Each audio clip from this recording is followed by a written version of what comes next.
Hi, everybody. I wanted to take a minute to record this update just because I'm currently having difficulty finding the time to write it. So I thought if I can take just a few minutes to share this story with you. Um, One of the things that's helped me stay on fire for this task, even when the support is a little slow in coming, is that man, God has been providing support in terms of encouragement and other types of consideration from the most unlikely sources. I have atheist friends who've been supportive of this, not financially, but just very, very encouraging. I've got a manager at my current company who's just gone over and above to be supportive of what I'm trying to do here.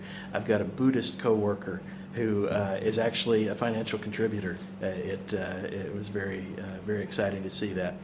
But what's happened this week kind of tops it all. Where you start to see in these things that God's hand is at work, and if God's hand is at work, I know up front that I'm not up to it apart from His power.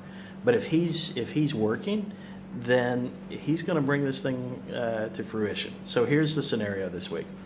I've been sent to Ghana in Africa, the capital city Accra, for training for Alien Ball, and on day one of the class, or actually even the day I arrived in town, I got a chance I was just talking to the gentleman who organized the training and picked me up, and as he was asking about my perceptions of, what the limited amount I had seen of the city as he drove me to the hotel, I said, actually, it feels very much like India, obviously except for the religious mixture.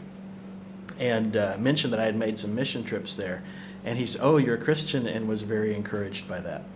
So the next day, I was talking to some of the students in class, and very quickly, they also, brought up topics that led me to talk about the fact that I'd made some trips to India before. And they asked, was it business or pleasure? And I said it was a mission trip, and they were also very excited to hear that. And they said on several occasions, they've said to me, "Hey, we're all Christians here." So to take, the next thing that just absolutely floored me, because it would never ever happen in the business settings that I work in right now. We were on a business lunch. We left the classroom and four of us went out to a restaurant. We ordered our food. It takes a little while getting there. The food finally arrives, and all three of these other guys were looking at each other, and were a little bit, there was this sense of uncertainty. And then the guy again who had organized the trip, he looked at the others and said, "Should we?" And then he said, "Oh, we should ask him." And they asked me to pray and bless the food. And I just was like, man, in all my time in corporate America, there are times when I would have done that, knowing a few close friends, who were believers. But to have that happen as part of a training event, it just wouldn't.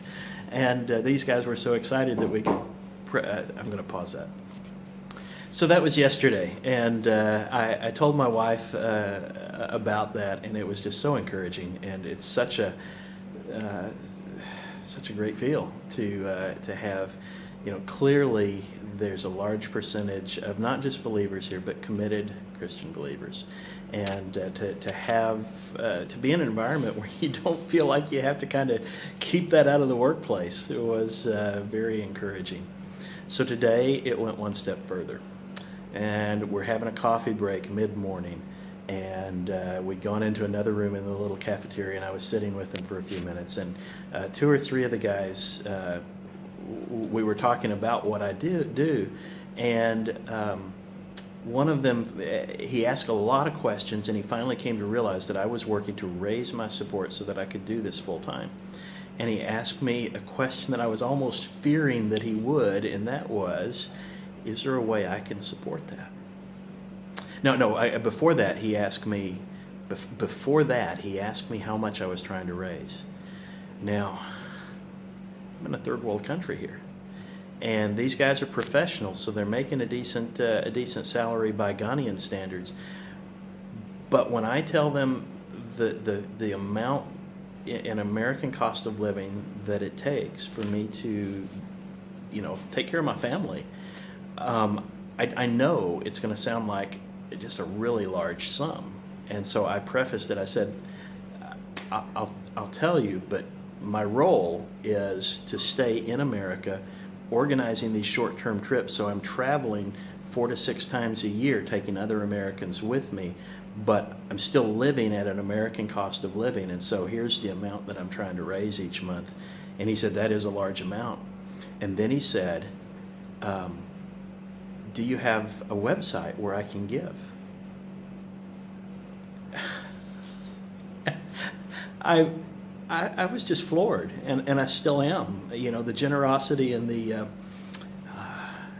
what do you say to that?